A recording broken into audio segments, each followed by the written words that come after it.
Good morning, Sarajane Seaver, also known to many people who are going to be viewing this as Sister Adam, was your religious name. I also got a Valentine to Sister Atom. Atom. That was a Valentine of love. So thank you for your willingness to share your story with us and all the years of your life in 1/2 hour. So let's begin. I'm limited? You are limited, yes. At least for Good this luck. time. There could be. Hey, we have the power to cut you off. Anyway, okay, Sarah, Jane. Let's start with where you began with your family. Where were you born? Where were you born? And a little bit At about Bixby Hospital here in Adrian. Oh my word, a hometown girl. Okay. All right, and you were born into a family of, were you the oldest, the youngest? I'm the youngest. Of how many? Youngest of 4. My oldest brother is 18 years older than I am. Wow. There was a big gap. My sister is 4.5 years older, and then my brother is 2.5 years older. My mother taught school in Detroit. School teachers were not supposed to be married, Right. let alone have children. So that's why there was this big gap. Interesting. Then they moved to Ypsilanti, from Detroit to Ypsilanti, and so she could finally have the rest of her family and could acknowledge Bill.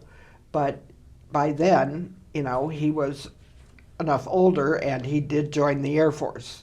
Okay. Now, Bill, you were very special to Bill when you were born. Oh, yes. I love that story. Can He, this is at St. Mary's in Adrian, was your parish Yes. when you were. yes, I have blue eyes, as you can tell, and I'm the only person in my family who has blue eyes and blonde hair. He loved Sister Mary Basil Sheridan, Yes. and it was never Sister Basil.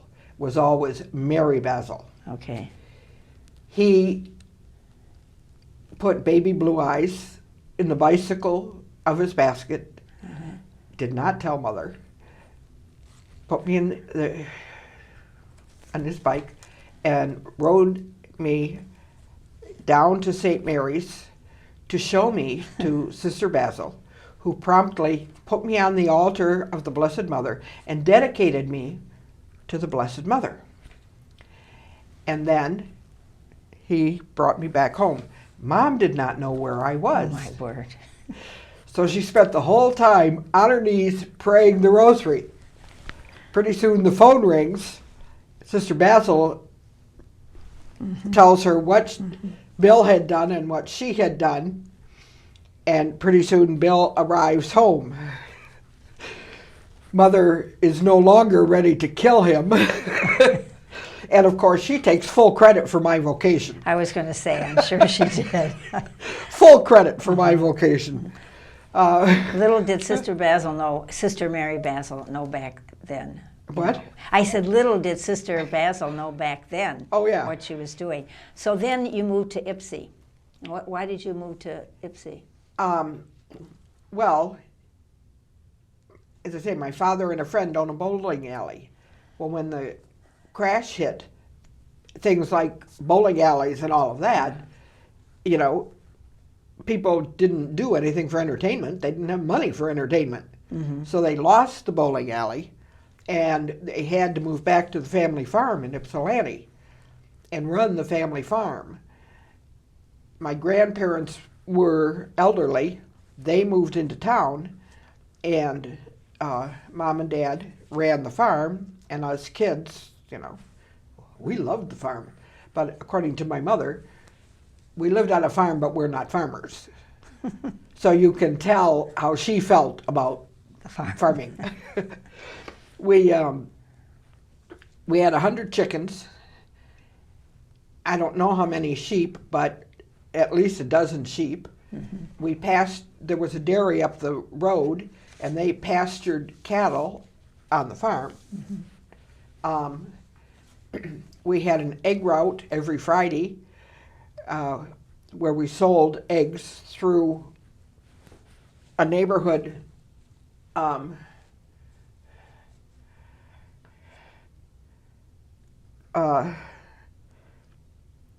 Hungry Hill was the designated area. Guess who lived on Hungry Hill? None of us would have been able to live there. We are too pale. You were what? We are too pale to have been able to live on Hungry Hill. Sorry. Okay, okay. You got it? The inner city, right, with the... Well, they were just thrilled to be able to get farm fresh eggs delivered to their How door. special. Uh-huh. You know. That was your first knowledge or awareness of the black community? Yes. Yes, yes. okay. And they were just delightful people, you know. And like any other human being? Yeah. Mm-hmm. Mm-hmm. Now this was also after I had contracted the polio. Well, tell us, how did you get the polio? From the vaccine. I had, as soon as the vaccine came out, Mom took my brother and sister and I to St. Joe's in Ann Arbor. Mm-hmm. It was a series of 3 shots. Well, I had a cold, so they wouldn't give me my first shot. But they said when the other 2 came for their second, I should be over my cold. So I did. But when I got home, I was just totally wiped out on the couch. Dad got home, when he got home from work, he knew something was wrong. So he took me back, and it turned out there were 3 of us at St. Joe's, and across I-94, there were quite a number of people who had gotten this bad batch of vaccine. Okay. And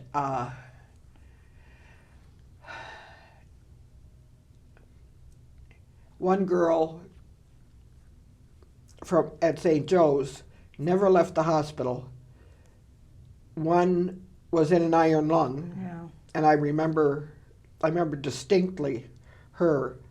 You know, an iron lung is this big tin can. Yeah, it was in my time too. I remember that. Yes, the iron lung. Lying on her back, and if you were going to talk to her, you had to get up to within the range of the mirror so she could see you. And I had braces and crutches, and the resident in physical therapy, I was learning, you know, I was managing well. He said, now there's one more thing you have to learn, and that is how to fall without getting hurt, as he kicked the crutch out from under me. I'm German. I have a temper. Needless to say, that did not go over very well. So I grabbed the floor end of the crutch. Now these were cuff crutches. Right. And I whacked him in his favorite organ. He did not take that very well, as he went screaming from the room. Everybody, all the other residents, therapists, and patients cheered when I did it. So he obviously had a reputation, as they say, when they all cheered. So I wasn't the only one. Next day, this very dapper, I'm going to say gnome of a man, he was probably 4 feet tall, vest, jacket, carrying a straw hat, came in. He spoke to somebody at the door, and I could tell that person pointed me out. So in my wheelchair, I wheeled off to a corner, and he came in. He was this guy's father, and he was apologizing. Mm-hmm. And it turns out he was a doctor, his father was a doctor, and his father was a doctor. And he said he felt it was his fault said, why? He said, well, my son never wanted to be a doctor. He wanted to be an artist. Oh. He only became a doctor because he was a doctor and his father and his father. Right. And he had been all through, up until his junior year in high school, he had been an artist. But when he became a junior, he put all of his art supplies away and threw himself into the sciences because he felt that's what his father, etc., wanted. Little did he know about your potential as an Which artist. I didn't even know at that time. But let's not get ahead of ourselves. Back to, you were not able to walk No. unassisted. You could walk with the crutches. But you did something special for graduation. I think it was grade school graduation. Yes. I, every day, 5th grade on, I'd go home and I'd push my bed to the middle of the room and put my crutches on the bed and try to walk around the bed. Somebody had, Marcine, in fact, had shown me a picture of whichever President Roosevelt had polio, standing in the Oval Office with just braces and no wheelchair. So I figured, okay, that's the way to go. I can walk, I can stand, I can conquer this thing. So I'd come home from school, push my bed to the middle of the room, and walk around. Well, nowadays, if a kid came to school with as many bruises as I'd go to school with, parents would be in trouble for child abuse, So believe me. Your mother didn't know that you were what you were doing up there practicing. I'm sure she had an idea. But as I say, parents would really be in trouble for child abuse with all my bruises. But it took me 3 years. 8th grade graduation, I handed my crutches to my brother, stared straight ahead at the altar, because all the students' class were standing in front of the altar, and I followed them up the aisle. Right foot, left in head. Right foot, left foot, right foot, left foot. And with every step I took, the aisle got longer instead of shorter. Interesting, yeah. But I got there. Well, they were up on the steps in front of the altar, and I thought, no way I'm doing that. What an accomplishment.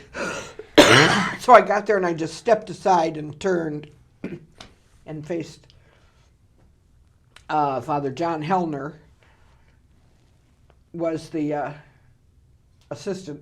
And when Father called our names, we were supposed to go up and get the diploma. Well, he brought my diploma down to me and leaned down and said in my ear, "Congratulations, and I don't mean on the diploma." Oh, nice. And I was supposed to keep a straight face, And I'm leading the class out, and it would have been fine if I hadn't caught Mom and Dad. They were in about the fifth row. Mm-hmm.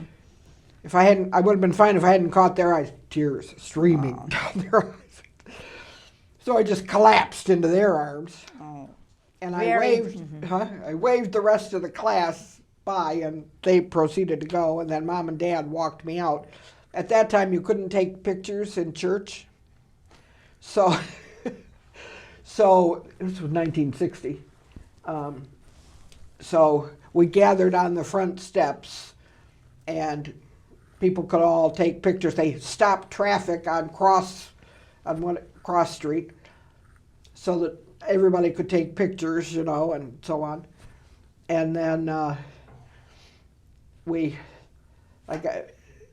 went home with Mom and Dad. Determination, which has been a gift of yours throughout your life, correct? Yes, a determined woman. How did you become a nun? I know you had the Adrian Dominicans in Ypsi. Oh, Sister Basil takes full credit for... Oh, okay. You just knew that was going to be it, huh? Oh, yeah. She put me on the altar, dedicated me to the Blessed Mother, and as I say, she takes full credit. Uh-huh. But yes, I had Adrian Dominicans from 1st grade on. Mm-hmm. Yeah. Mm-hmm. Up until 8th grade, we didn't have the high school. Kids always went to Ann Arbor, where there were IHMs. When I entered 9th grade, they started a high school. Mm-hmm. So we had 9th grade, and then the next year we had 9 and 10, mm-hmm. etc. So when I graduated, we were the first class to graduate high school at St. John's. Well, Mom did not want me to go to St. John's. She wanted me to go to Ann Arbor, where Rosemary and Timothy went. And I said, no, I'm not, I want to stay at St. John's. I'm not going to be Rosemary's big little sister. She's a size 5 taken in. I was bigger than that when I was born. Okay, so then you stayed at St. John's. You stayed in Ypsi. I stayed in Ypsi, but Mother wouldn't pay for it. I had to find a way to pay for it myself. So there was a laundromat about a block away. There were 2 Greeks who ran it. So I got a job working down there at the laundromat,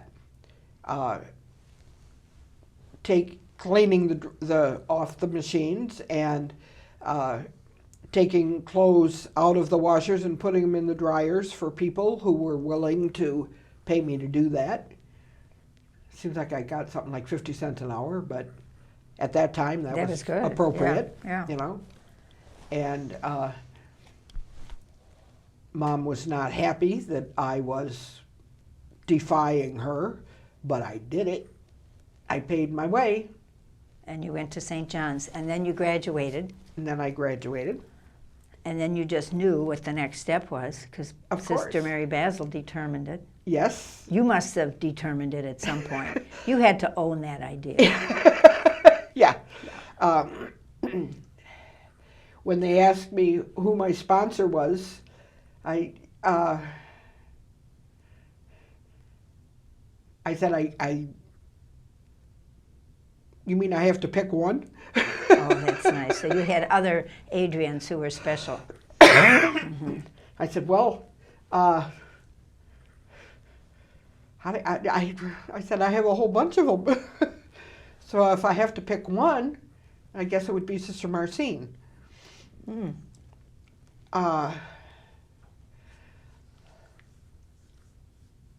We'd been through a lot together, you know. That's good. Mm-hmm. And she had made my rosary, mm-hmm. Mm-hmm. which was significant. You entered at a time when there were a lot of people that entered with you. 125 in my class. Which I think but that may have... 125 entered, and the next day there were 124. Well, we all went through that. But how many are there right now? Roundabout. Maybe 24. Yeah. That was a special crowd, a special time in our congregation's history, the world, society.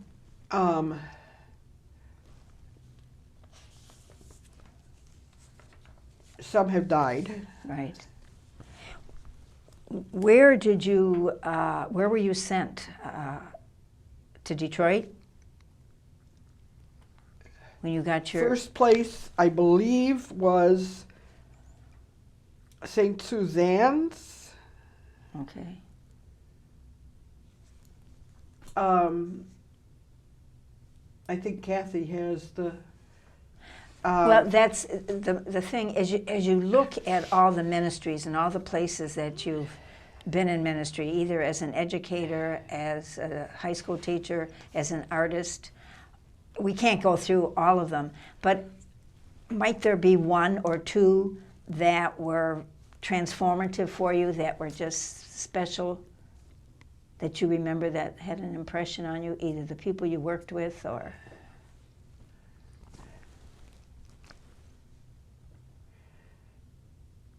Well, it's a hard course. One of the places I loved was Santa Cruz, California, Well, I think I'd love that right now, too. because I could see the ocean from my classroom, Mm-hmm. and I could hop on a bus in front of school and be up in the redwood. I'd take my office book, hop on a bus in front of school and be up in the redwoods Mm-hmm. in 10 minutes and say my office. And there was one tree, well, there are probably several, but there was one that had been struck by lightning, and so it was hollow, but the tree was living. Right. Uh-huh. So I could go into it and look up and see the sky and the tree. Enveloped you. Just Yes. wrapped it around you. Mm-hmm. And every once in a while I'd hear somebody say, "I think there's somebody in that tree." And I would lean out and wave, and I'd motion to them to come over. And so I would explain, how a tree, it's the outer part of the tree that's living and the inner part is dead. Mm-hmm. Mm-hmm. And so I would tell the kids, go to a lumber yard, yada, yada, yada, and, then take it to school, and you'd have this really cool, science project. Mm-hmm. Mm-hmm. And so they thought it was so neat, Neat. Very good. Can you tell us how you got to the point of your developing your artistic gift? You're a very great artist. Oh, as a kid, I always did embroidery. Remember those little square patches you could buy and embroider? And after I had a couple hundred of those, I decided I probably should do something with these. So I bought some fabric to go in between them that looked kind of patchworky, and I made quilts for my my nieces, both my brother's kids and my sister's kids. I think probably enough to make double bed quilts. Oh, oh my.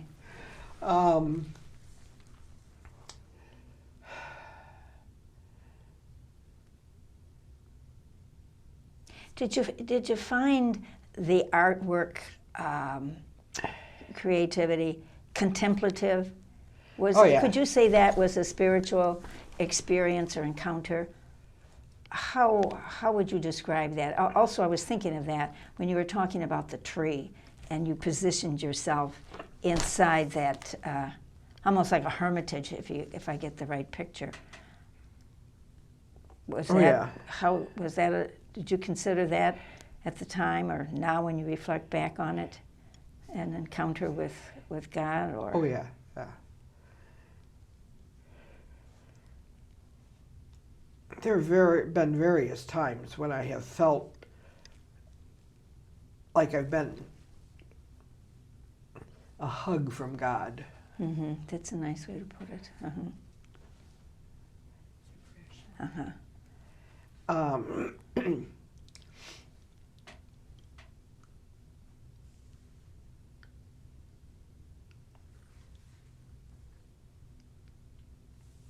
You were employed at the Center for Creative Studies, where you developed more of your artistic, your weaving and... I went there on a 1-year sabbatical. Mm-hmm. And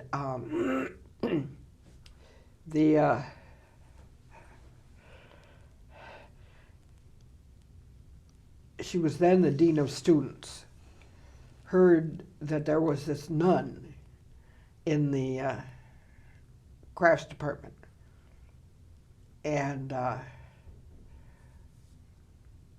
she decided to find out if I was a crazy nun. This was the director at the place? She was the, she wasn't the president then. Mm-hmm. So, I I went to see her, and once she established that I was not a crazy nun, and it turned out she lived in Ann Arbor and I lived in Ypsi, so we started to commute back and forth together, and we got along very well. Then she eventually became president of the college and had me come and work in her office and she said something like, "Take up your books and come follow me."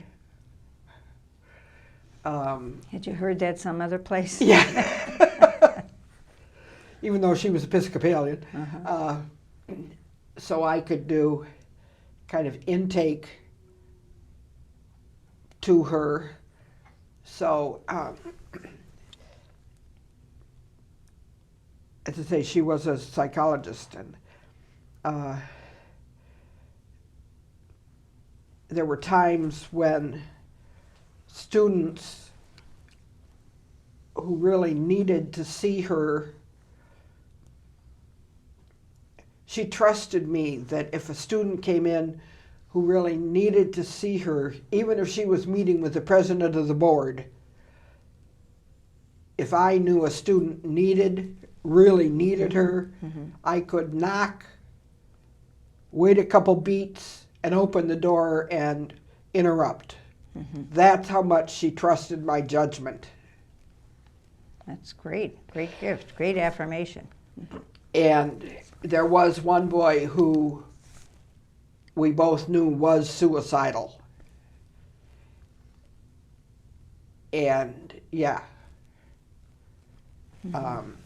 So after I interrupted her and president of the board came out and we got him in, I called Steve Eaton, who was head of housing, and said, bring your car around, we're going to need you.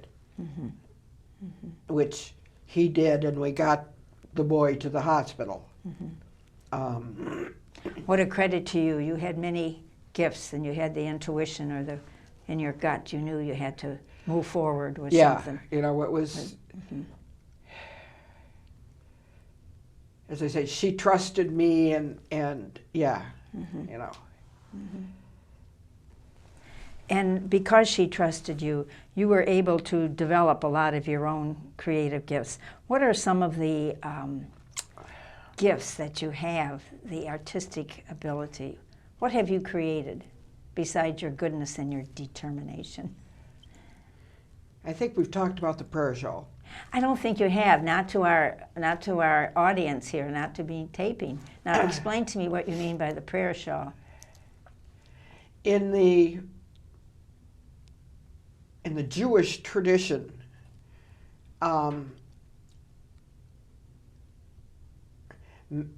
started out mainly men wore, when they went to prayer, they wore prayer shawls.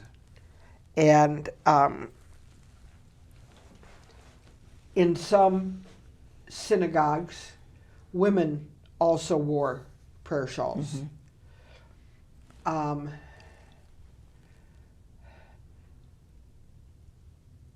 I always felt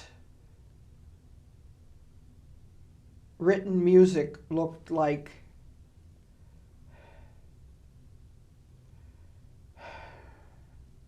what am I trying to say? Weaving instructions. Written music. Looked like Weaving instructions. Huh? Weaving. Written music looked like written weaving patterns. Okay. So I decided to see if I could use music to weave patterns. And once I accomplished that, then I could weave prayer shawls. Use the music to make patterns to weave prayer shawls. And I don't remember which council, I gave each of the members on the council prayer shawls. What a gift. With the salve, that was the music? Yes, Yeah. that's right. It was the salve. And I needed a song with 6 notes because I had an 8 harness loom and I needed 2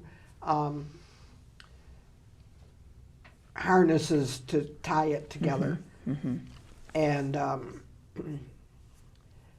the thank you notes I got just left me in a puddle. Were you aware of your giftedness? Oh no, I was a math and science teacher. Yeah, okay. But were you aware of this gift of creativity? I always embroidered, you know, you could buy those little squares as a kid. Right. But look at this shawl. Look what you created. And you created them for a lot of people. You got one, didn't you? No, I didn't. That's a bone I have to pick with you, but not on camera. I'll see you later, Sarajane I was going to Seaver. say, last I heard, my loom is in a pole barn. Yeah. Does that? Yeah. But You anyway, get me my loom, I will get you your shawl.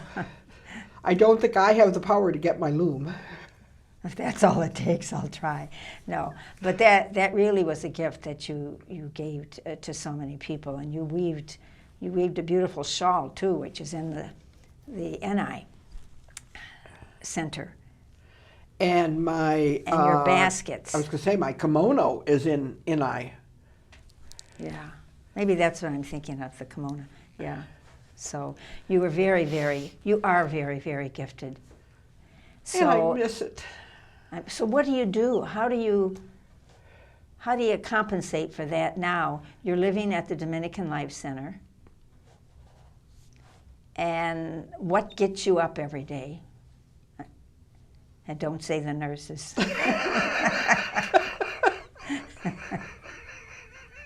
She's laughing.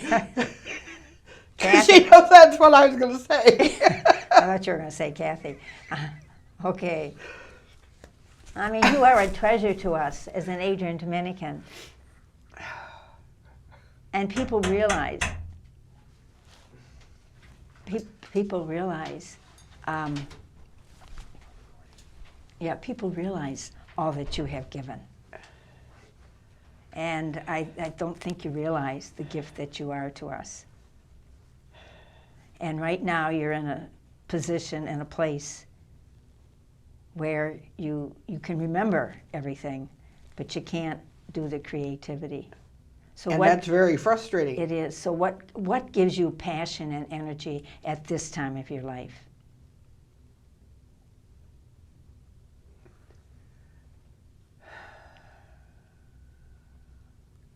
I don't know.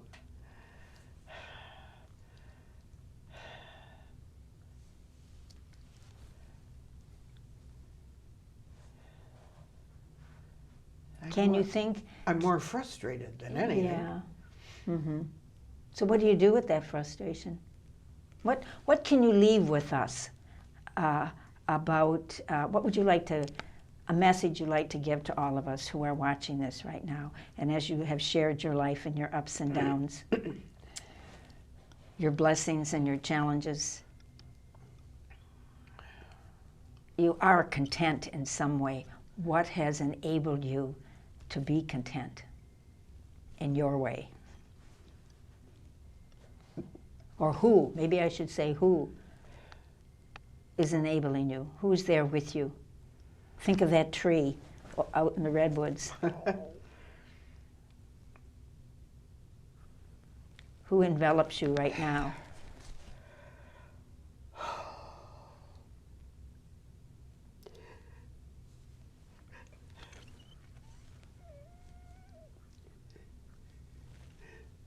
See, I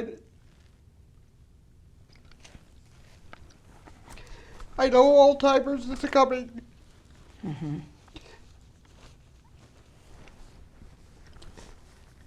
Faster than I want to admit.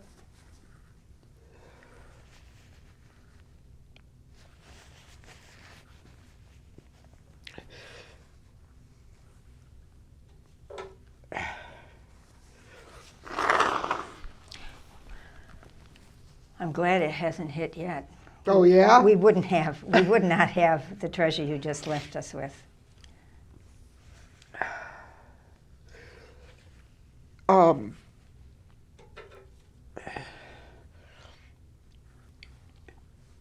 My father's side of the family all had it.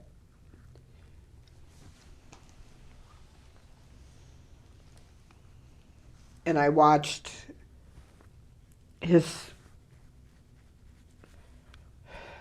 siblings, both of his sisters were as nutty as fruitcakes for the whole time I knew them. And his brother Fred, I watched him go down, and I watched Dad. So what kind of feelings is that provoke in you? I mean, to remember. Oh, and I say watch makes it. I know I've got it. And I see it in myself, and I know the stages. How would you like to be remembered? Not as someone with Alzheimer's. Sarajane Seaver, formerly Sister Adam. How would you like? ATOM. ATO. ADA. Well, how would you like to be remembered? In a few words.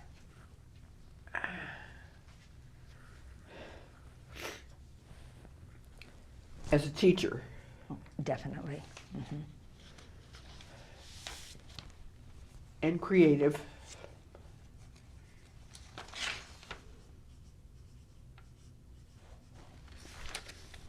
Persistent. I think I was going to. German was what came before persistent, but I think German and persistent go together. And a beautiful weaver. Seaver the Weaver. Seaver the Weaver, yes. Oh, Seaver. Seaver the Weaver. Oh, very good. So.